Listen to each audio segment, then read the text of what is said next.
Hello students, Balaji education centre में आपका स्वागत है। मैं अनवर सर आपको बायोलॉजी की आज फाइनल क्लास लूँगा, क्योंकि आप लोगों के पेपर 13 तारीख को मॉर्निंग में है, सॉरी 3 तारीख को मॉर्निंग में है।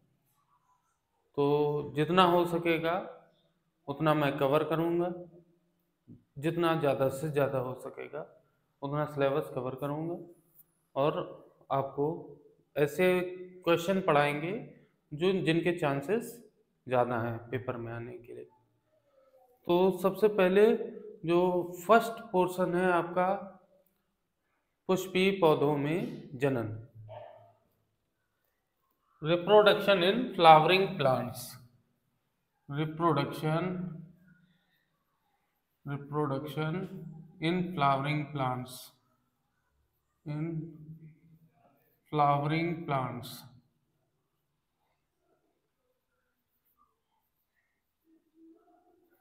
पुष्पीय पौधों में जनन बहुत ही इंपॉर्टेंट टॉपिक है आपका ये, जिसमें जो फ्लावरिंग प्लांट्स जैसे एंजियोस्पर्म है उनमें होने वाले रिप्रोडक्शन की प्रोसेस को पूछा जाता है किस तरह से इसमें रिप्रोडक्शन होता है। तो फ्लावरिंग प्लांट्स में जो रिप्रोडक्टिव पार्ट होता है उसको हम फ्लावर कहते हैं, ये सभी लोग जानते हैं। फ्लावर जो होता है किसी भी पौधे का रिप्रोडक्टिव पार्ट होता है, जननिक भाग होता है।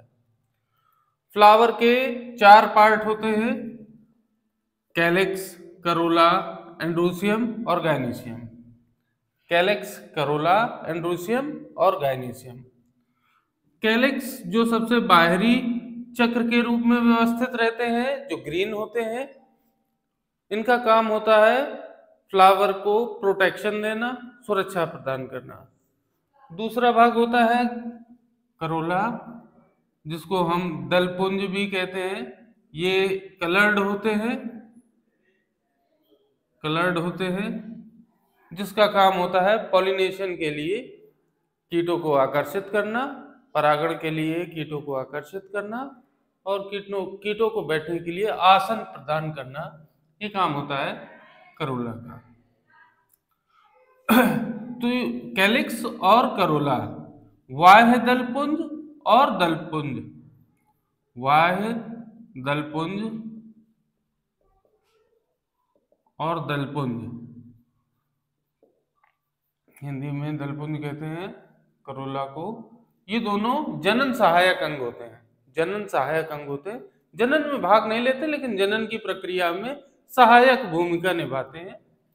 इसके बाद में जो जननिक भाग है वो है स्टेमिन और पिस्टिल, जिसे हम पुंकेसर और स्त्री केसर के नाम से जानते हैं।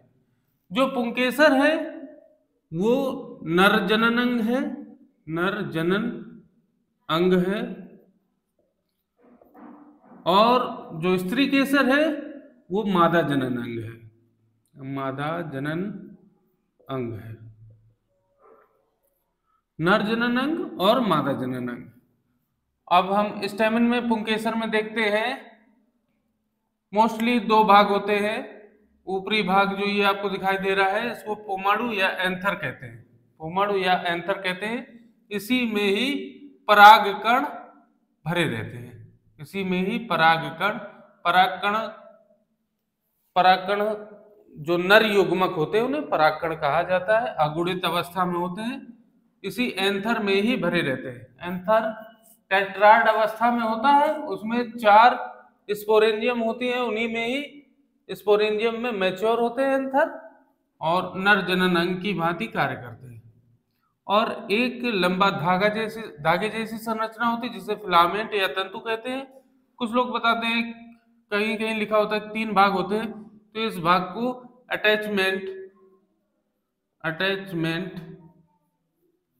या संयोजी के नाम से जाना जाता है, जहां पर एंथर मतलब पोमाडु और तंतु जहां पर एक दूसरे से मिलते हैं उस भाग को हम संयोजी कहते हैं। तो ये भाग हो गया पुंकेसर और जायांग के 3 भाग, स्त्री केसर के 3 भाग होते हैं, स्टिग्मा, स्टाइल और ओवरी। जो सबसे ऊपरी भाग होता है, रिसेप्टर भाग होता है, ग्राही भाग होता है, उसको स्टिग्मा कहते हैं। ये रिसेप्टर भाग होता है पॉलिन ग्रेन्स का या पराग कणों का।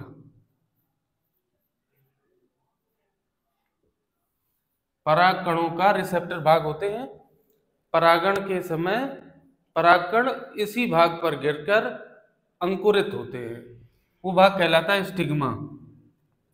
हिंदी में आपने पढ़ा होगा वर्तिकाग्र। और जो नली जैसी है संरचना, इसको स्टाइल या वर्तिका कहते हैं।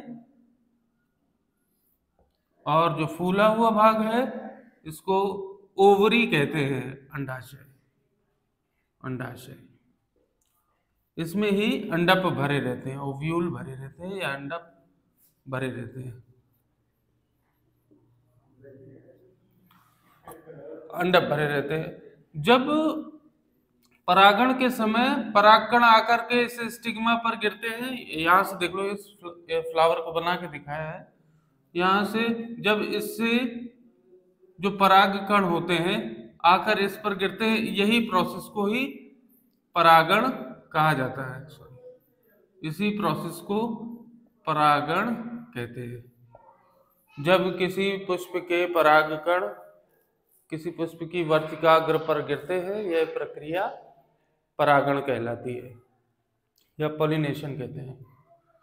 अच्छा, कभी कभी क्वेश्चन ये भी पूछ लिया जाता है कि जो परागण, कुछ पौधे ऐसे भी होते हैं जिसमें परागण नहीं होता है। ऐसे पौधे होते हैं जो कभी खिलते ही नहीं है, बंद ही रहते हैं।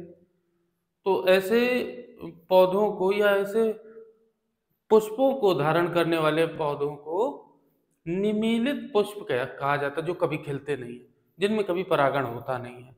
निमीलित पुष्प कहते हैं जिसमें परागण कभी नहीं होता है। बोर्ड में पूछा जा चुका है ये क्वेश्चन कि निमीलित पुष्प किसे कहते हैं। वे पुष्प जो कभी नहीं खिलते, जिनमें किसी प्रकार का परागण नहीं होता, सॉरी, किसी प्रकार का पर परागण नहीं होता, मतलब स्वपरागित ही होते हैं हमेशा, पर परागण होता ही नहीं, वो खिलते ही नहीं कि दूसरे के परागकण उस पर आ सके, कभी ऐसा नहीं होता, वो बंद रहते हैं। जैसे आप लोगों ने देखा होगा, एक कनकौआ होता है, कनकौआ जिसे कौआ के नाम से भी जानते हैं, वो ऐसा पुष्प है जो कभी खिलता नहीं है। तो जब ये परागकण आकर पे गिरते हैं यहाँ पर, मतलब वर्तिकाग्र भाग पर गिरते हैं, तो ये परागकण यहीं पर अंकुरित हो जाते हैं। पराग नली का विकास होता है। पराग नली जाकर के अंडप से जाकर के समेकन दर्शाती है, निषेचन दर्शाती है, और निषेचन के पश्चात भ्रूणी परिवर्धन होता है और बीज का निर्माण हो जाता है, इस प्रकार से। अब इसमें जो इम्पोर्टेंट टॉपिक है वो है आपका निषेचन। इसमें जो भाग है निषेचन, निषेचन से पूछा जाता है, दोहरा निषेचन करके पूछा जाता है कि दोहरा निषेचन क्या है, किसे कहते हैं दोहरा निषेचन।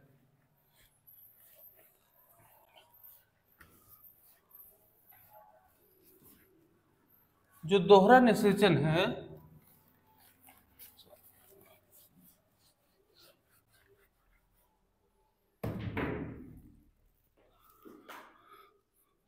दोहरा निषेचन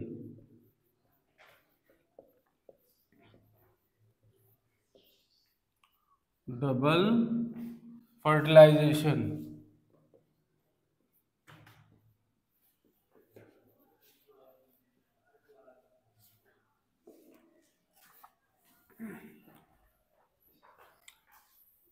पुष्पी पौधों में डबल फर्टिलाइजेशन देखने को मिलता है। एंजियोस्पर्म में डबल फर्टिलाइजेशन देखने को मिलता है, जिसमें निषेचन 2 बार होता है। आप इसको अच्छी तरह से कब समझेंगे, जब हम आपको दिखाएंगे कि किस प्रकार से होता है। जैसे कि ये हो गया आपका परागकण, परागकण की फिगर बना के दिखा रहे हैं।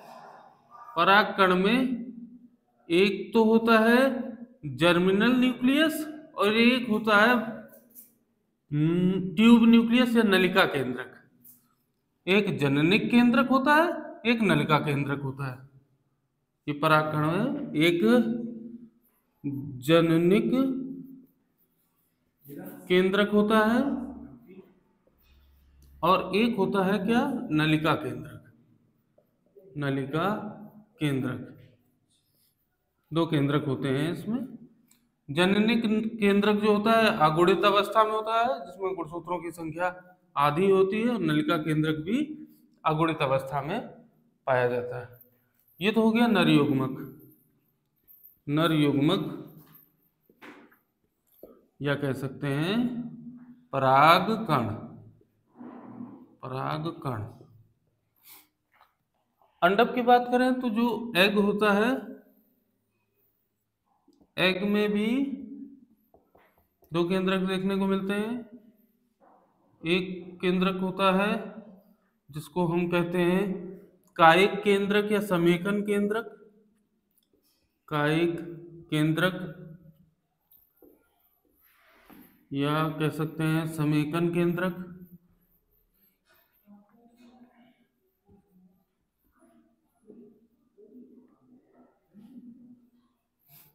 कायिक केंद्रक या समेकन केंद्रक जो द्विगुणित अवस्था में होता है, और एक दूसरा केंद्रक होता है जो जननिक केंद्रक होता है। जननिक केंद्रक, जननिक केंद्रक होता है, ये अगुणित अवस्था में होता है।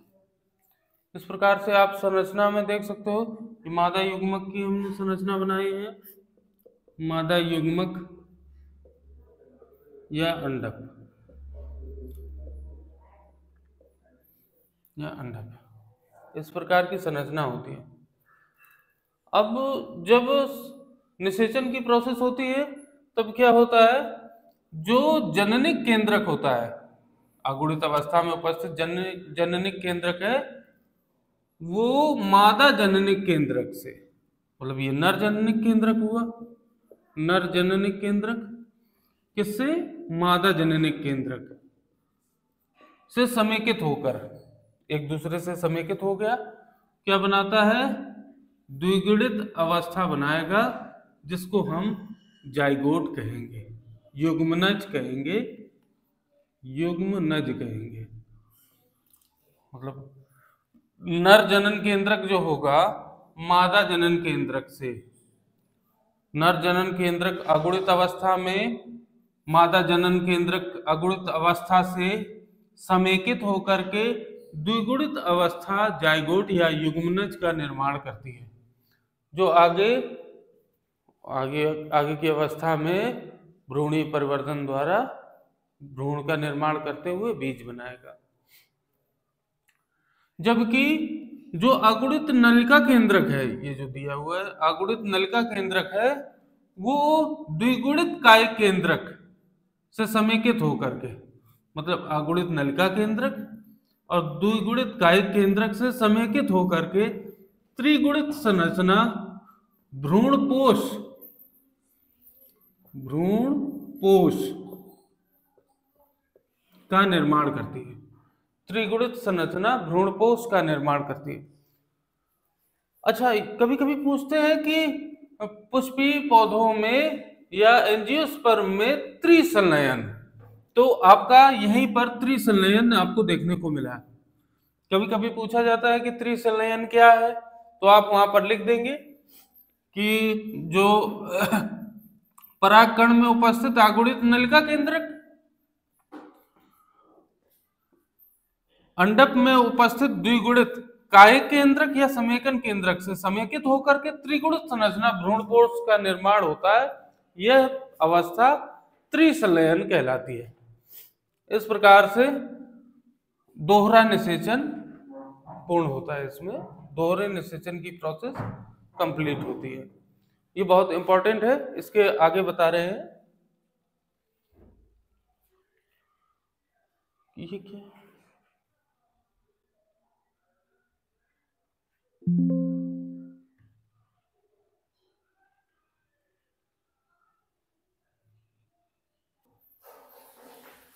बोर्ड में आने वाले कुछ ऐसे क्वेश्चन हैं जो फुल फॉर्म में पूछे जाते हैं, वो हमने यहाँ पर लिख रखे हैं।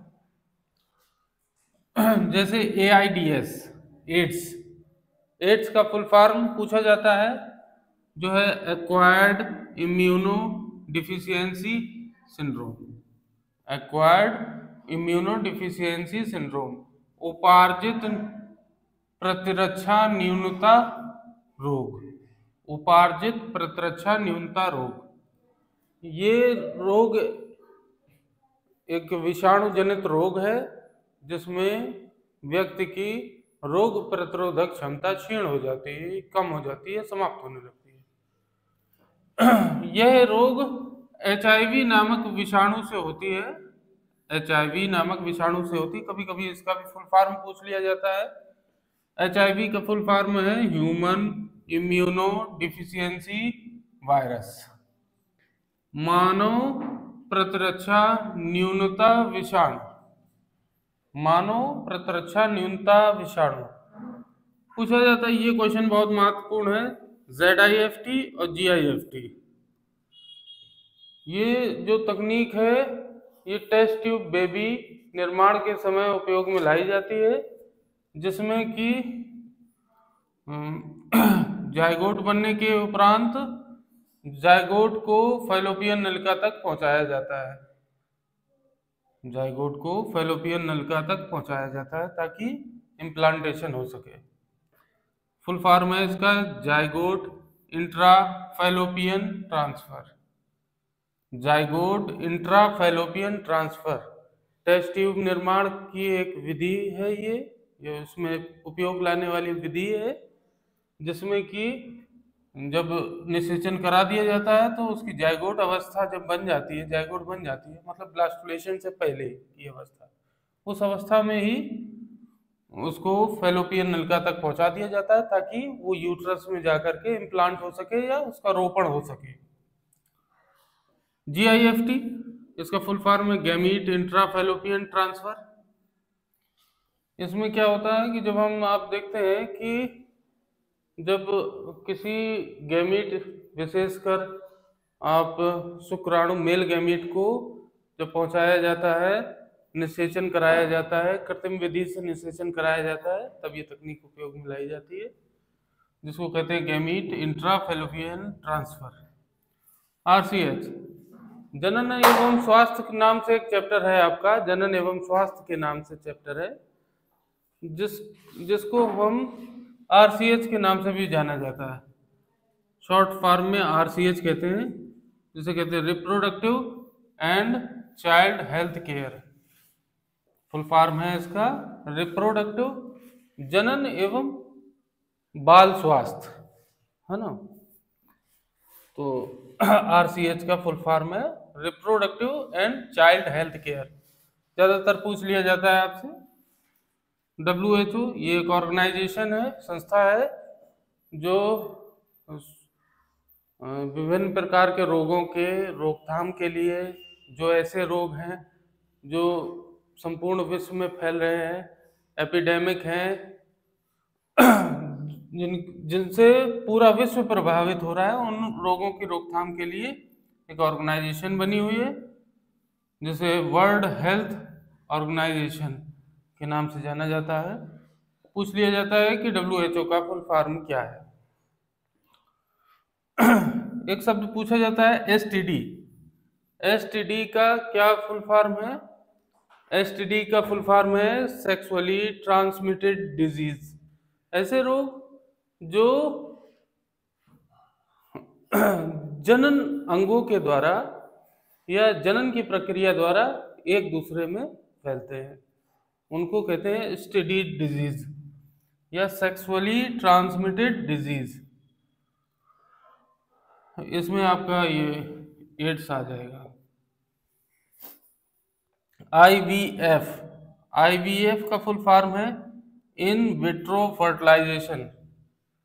जब प्रयोगशाला में निषेचन की प्रक्रिया संपन्न कराई जाती है तो इस प्रोसेस को कहते हैं इन विट्रो फर्टिलाइजेशन। प्रयोगशाला में पोषक माध्यम की उपस्थिति में जो गैमीट्स हैं, स्पर्म और ओवम, उनको एक दूसरे से समेकित कराकर जाइगोट बनाया जाता है। वही टेस्ट ट्यूब बेबी की अभी बात की थी, तो वो जो जाइगोट अवस्था तैयार की जाती है वो प्रयोगशाला में तैयार की जाती है।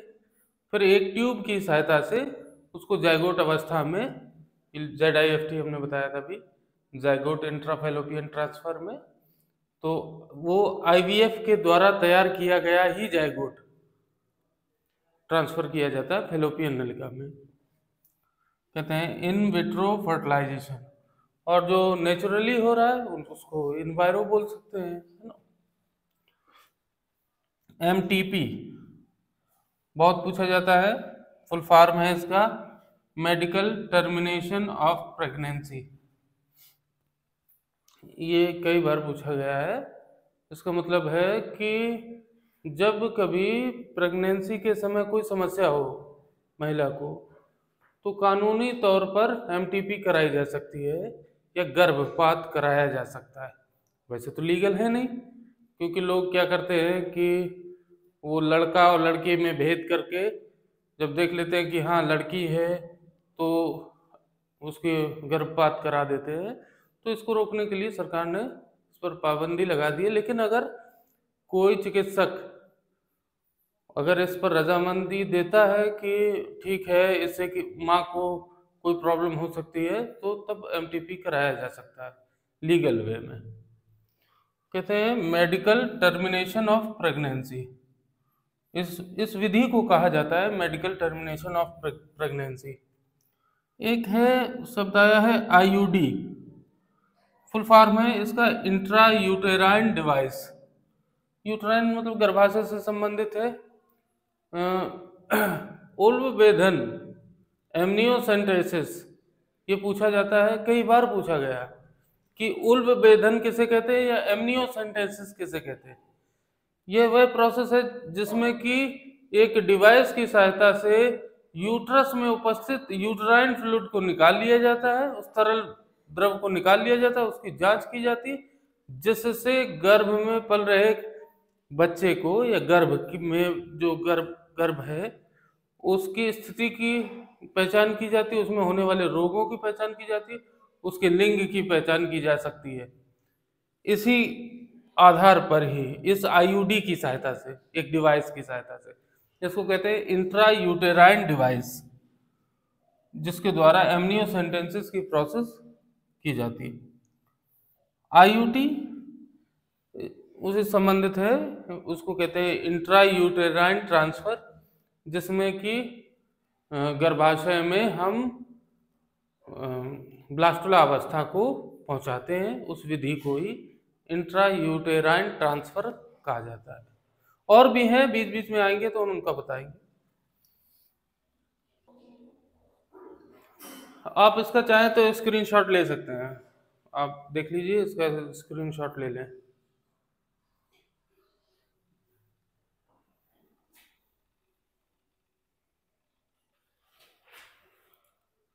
अगला टॉपिक पढ़ाएंगे जेनेटिक्स। जेनेटिक्स विज्ञान की वह शाखा है जिसमें उन गुणों का अध्ययन किया जाता है जो एक पीढ़ी से दूसरी पीढ़ी में जाते हैं, मतलब अपने पेरेंट्स से उनके डॉटर्स में जाते हैं या उनके बच्चों में जाते हैं। तो सबसे पहले बताते हैं कि जो जेनेटिक्स है उसके फादर ऑफ जेनेटिक्स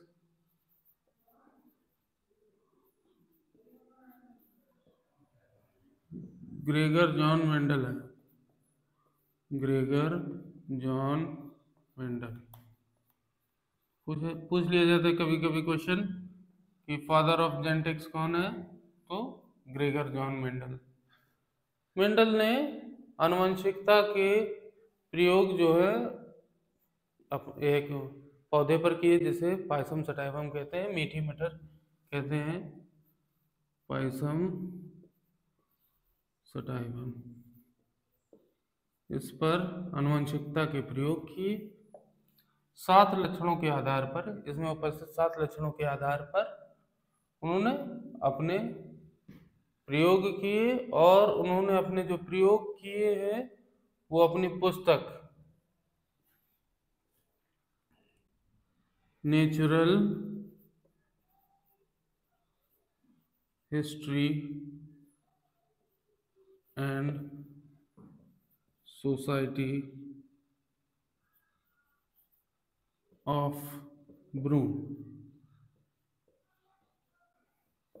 जो किताब लिखी है उसका नाम है natural history and society of Brunn. उसमें अपने नियम प्रस्तुत किए। इन प्रयोगों के आधार पर मेंडल ने जो नियम दिए वो 3 प्रमुख नियम दिए हैं। एक तो नियम है प्रभाविता का नियम, आपने हाई स्कूल में भी पढ़ा होगा प्रभाविता का नियम। दूसरा है पृथक्करण का नियम,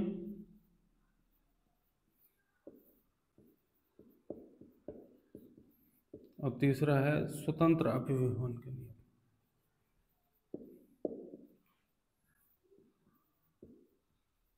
इनके द्वारा दिए गए जो नियम हैं सभी नियम यूनिवर्सल हैं, मान्य है। स्वतंत्र अभिव्यवन का नियम,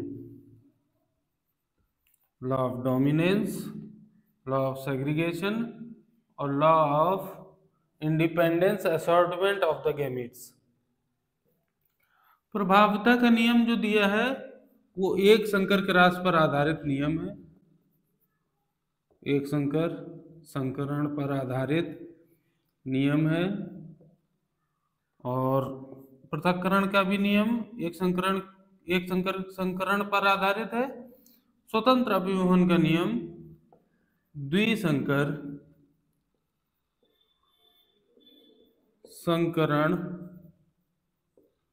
पर आधारित नियम है। एक संकर संकरण का तात्पर्य है, इसका अर्थ है कि जब किसी एक लक्षण के प्रभावी और अप्रभावी गुणों के मध्य संकरण कराया जाए तो ऐसा संकरण एक संकर संकरण या मोनोहाइब्रिड क्रॉस कहलाता है। और जब दो अलग अलग लक्षणों के प्रभावी और अप्रभावी लक्षणों के मध्य क्रॉस कराया जाए या संकरण कराया जाए तो इस प्रकार के संकरण को द्विसंकर संकरण या डाइहाइब्रिड क्रॉस कहते हैं। अब एक एक करके हम समझाते हैं इसको। जो प्रभाविता का नियम है इसके अंतर्गत बताया कि जब एक संकर संकरण के अंतर्गत जब किसी एक लक्षण, जैसे कि पायसम सटाइवम का कोई एक लक्षण ले ले, तनिका आकार का लक्षण ले ले, तनिका आकार, तो तनिका आकार जो होगा उसके प्रभावी और अप्रभावी दोनों लक्षण होंगे। प्रभावी होगा उसका लंबा लक्षण जो होगा वो कैसा होगा प्रभावी, इसको कैपिटल टी से प्रदर्शित करते हैं। और जो इसका अप्रभावी लक्षण होगा वो होगा बौना। इसके लिए हम स्मॉल लेटर्स में लिख देते हैं स्मॉल टी। प्रभाविता के नियम के अंतर्गत इन्होंने देखा कि जब किसी प्रभावी लक्षण का, जब किसी एक लक्षण के प्रभावी गुण का अप्रभावी गुण के साथ में संकरण कराया जाता है या क्रॉस कराया जाता है तो पहली पीढ़ी में उत्पन्न होने वाले जो भी लक्षण है वो सभी प्रभावी रूप से प्रदर्शित होते हैं। सभी कैसे प्रदर्शित होते हैं? प्रभावी रूप से प्रदर्शित होते हैं। सभी प्रभावी रूप से प्रदर्शित होते हैं। सभी आने वाले लक्षण प्रभावी रूप से प्रकट होते हैं। तो इसी को इन्होंने कहा प्रभाविता का नियम, लॉ ऑफ डोमिनेंस। इसके अंतर्गत बताया कि जब किसी एक लक्षण के प्रभावी तथा अप्रभावी गुणों के मध्य संकरण कराया जाता है तो ऐसा संकरण में आने वाली पहली पीढ़ी में आने वाले लक्षण सभी प्रभावी रूप से उत्पन्न होते हैं, इसीलिए इसे प्रभाविता का नियम कहते हैं। जो इनके द्वारा दूसरा नियम दिया गया वो है पृथक्करण का नियम या लॉ ऑफ सेग्रीगेशन। पृथक्करण का नियम या लॉ ऑफ सेग्रीगेशन। इसी नियम को गुणों की शुद्धता का नियम भी कहते हैं। पृथक्करण का नियम या गुणों की शुद्धता का नियम।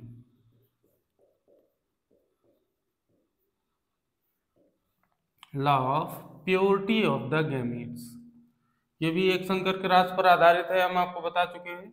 जिस प्रकार से अभी हमने दिखाया था प्रभावता के नियम में कि एक किसी लक्षण के एक प्रभावी गुण ले लिया और उसी का एक अप्रभावी गुण ले लिया, मतलब एक तने का आकार लिया है, एक लंबा ले लिया और दूसरा ले लिया बौना। तो इनके मध्य जब संकरण कराया गया, क्रॉस कराया गया, तो प्रभाविता के नियम के अनुसार पहली पीढ़ी में सभी प्रभावी रूप से प्रकट होते हैं, सभी प्रभावी रूप से प्रकट होते हैं, सभी लंबे तने वाले पौधे। कौन सी पीढ़ी में? पहली पीढ़ी में। यहां तक तो आप पहले समझ चुके थे कि प्रभावता का नियम है, लेकिन इन आए हुए लक्षणों का, पहली पीढ़ी में आए इन संतति लक्षणों का अगर स्वसंकरण करा दिया जाए, अगली पीढ़ी के लिए स्वसंकरण करा दिया जाए, इनका स्वसंकरण करा दिया जाए, स्वसंकरण, सेल्फ पॉलिनेशन करा दिया जाए, तो आने वाले लक्षणों में से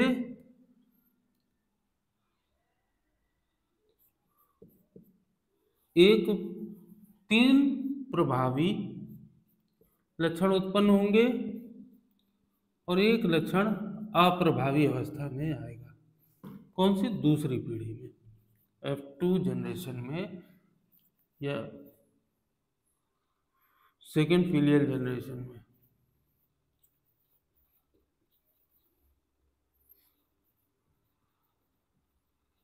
F1 जनरेशन और ये F2 जनरेशन। तो इसमें जो रेशियो आएगा लंबे तने वाले पौधों का 3 होगा और बौने तने वाले पौधों का 1 होगा। मतलब गुण पृथक होकर 3:1 के अनुपात में प्रदर्शित होते हैं पृथक्करण के नियम में।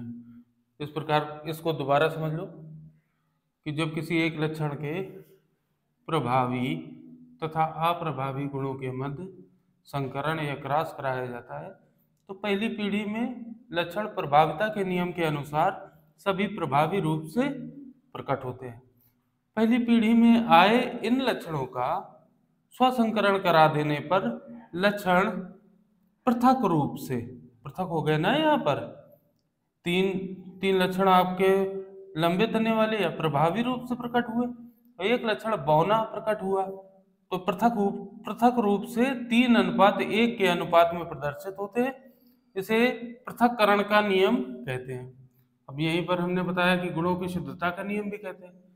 ये भी आप समझ लीजिए कि देखिए प्रभावी और अप्रभावी के मध्य संकरण कराया गया पहली पीढ़ी में, तो जब पहली पीढ़ी के संतति लक्षण आए तो उनमें अप्रभावी गुण पूर्ण रूप से नहीं दिखाई दिया, कहीं पे भी नहीं दिखाई दिया। देखिए पहली जनरेशन में सभी प्रभावी आए, अप्रभावी दिखाई नहीं दिया, लेकिन यही अप्रभावी गुण अपनी शुद्धता बनाए रखते हुए दूसरी पीढ़ी में प्रदर्शित हुआ, इसीलिए इसे गुणों की शुद्धता का नियम भी कहते हैं, क्योंकि ये गुण जो है अपनी शुद्धता बनाए रखते हुए आपका दूसरी पीढ़ी में प्रदर्शित हुआ, इसीलिए इसे गुणों की शुद्धता का नियम भी कहते हैं। अब आपका जो तीसरा है उसको कहते हैं स्वतंत्र अपव्यूहन का नियम या law of independence assortment of the gametes. स्वतंत्र अपव्यूहन का नियम। इस नियम में मेंडल ने द्विसंकर संकरण कराया, मतलब 2 अलग अलग लक्षण दिए। जैसे कि पिछली बार हमने बताया कि कि उसने तने के आकार का लक्षण लिया, तने का आकार एक ही लक्षण लिया था। अब जैसे यहाँ पर बीज का आकार और ले रहे हैं, बीज का आकार, तो लक्षण दो हो गए ना, एक तने का आकार हो गया, जैसे कि हमने तने का आकार लंबा बौना हो सकता है ना, लंबा और बौना। इसी प्रकार से बीज का आकार गोल और झुर्रीदार हो सकते हैं, गोल झुर्रीदार। जिसने थोड़ा बहुत भी पढ़ा है उसको समझ में आ रहा होगा। तो ये हो गया इसका प्रभावी, और ये हो गया अप्रभावी। इसी प्रकार से ये भी प्रभावी और ये अप्रभावी गुण हो गया। अब आप देखिए कि इन दो अलग अलग लक्षणों के प्रभावी और अप्रभावी लक्षणों के मध्य क्रॉस कराएंगे। तो यहाँ कैपिटल टी ले लिया हमने तने के आकार का प्रभावी लक्षण, और कैपिटल आर ले लिया हमने बीज के आकार का प्रभावी लक्षण। मतलब यहाँ पर हमने रखा कैसा गुण, प्रभावी, मतलब लंबे तने वाले और गोल बीज वाले पौधे का संकरण अब कराएंगे ऐसे लक्षणों से जो अप्रभावी है। अप्रभावी मतलब बौना, स्मॉल टी, और अप्रभावी यहाँ पर झुर्रीदार मतलब स्मॉल आर। तो इनका संकरण, प्रभावी का संकरण अप्रभावी गुणों के साथ में कराया उन्होंने, दो अलग अलग लक्षण लेकर अप्रभावी। अब जब संकरण कराया ना, तो पहली पीढ़ी में आने वाले लक्षण तो प्रभाविता का नियम का प्रदर्शन करेंगे, और वो प्रदर्शित होंगे प्रभावी रूप से, सभी प्रभावी रूप से प्रकट होंगे। Capital T small T, capital R small R, capital T small T, capital R small R, capital T small T, capital R small R, और capital T small T, capital R small R, इस प्रकार से प्रदर्शित होंगे। आप इसको checker board से अपना सॉल्व कर सकते हैं। ये कौन सी होगी, फर्स्ट फिलियल जनरेशन या प्रथम पीढ़ी।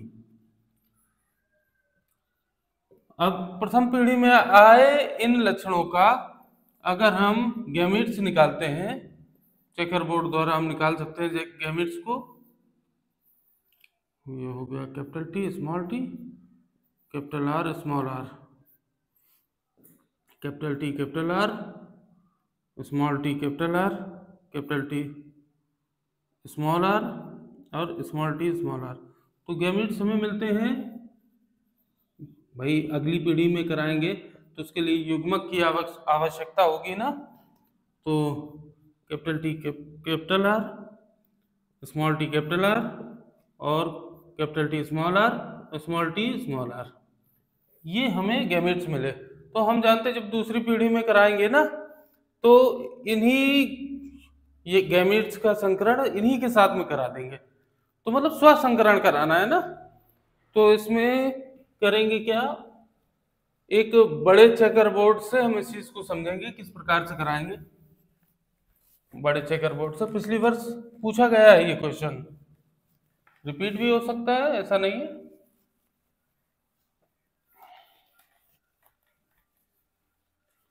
तो एक बड़े चेकर बोर्ड द्वारा हम इस चीज को समझेंगे। बड़ा चेकर बोर्ड बना लेते हैं।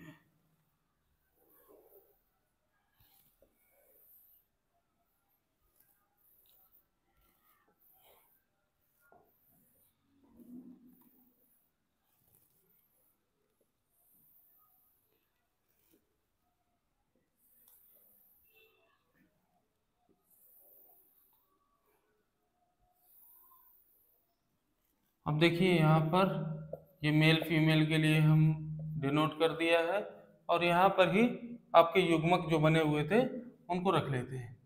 Capital T capital R, small T capital R, capital T small R, और स्मॉल टी स्मॉल आर, यही युग्मक थे ना। स्वसंकरण कराएंगे तो यही युग्मक यहाँ पर भी रख देंगे, capital T capital R, small T capital R, capital T small R, और small T small R.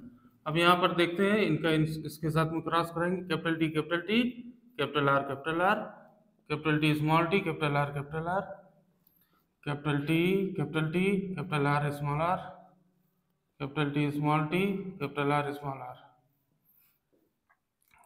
Capital T small T, capital R, capital R, small T, capital R, capital are.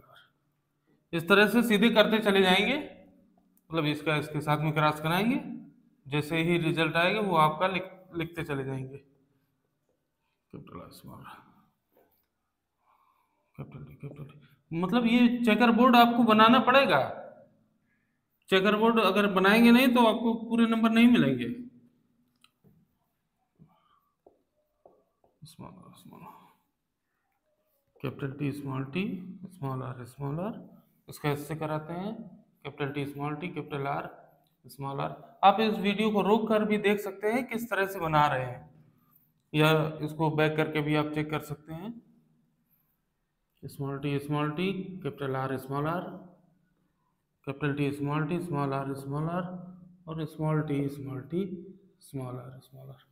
अब यहाँ पर देख लीजिए, ये आए हुए लक्षण हैं, ये लंबे तने वाले और गोल बीज वाले, लंबे तने एवं गोल बीज वाले, गोल बीज, ठीक है। इस तरह से ये भी लंबे तने गोल बीज वाले हैं, एक हो गया, दो हो गए, लंबे तने और गोल बीज वाले हैं तीन, लंबे तने और गोल बीज वाले हैं चार, लंबे तने और गोल बीज वाले हैं पांच, ये नहीं है, ये लंबे तने और गोल बीज वाले हैं, ये भी लंबे तने और गोल बीज वाले हैं सात, ये लंबे तने और गोल बीज वाले हैं आठ, हाँ ये लंबे तने और गोल बीज वाले हैं। तो 9 ऐसे आए हैं लक्षण जिसमें कि लंबे तने और गोल बीज वाले हैं। अब आप देखिए,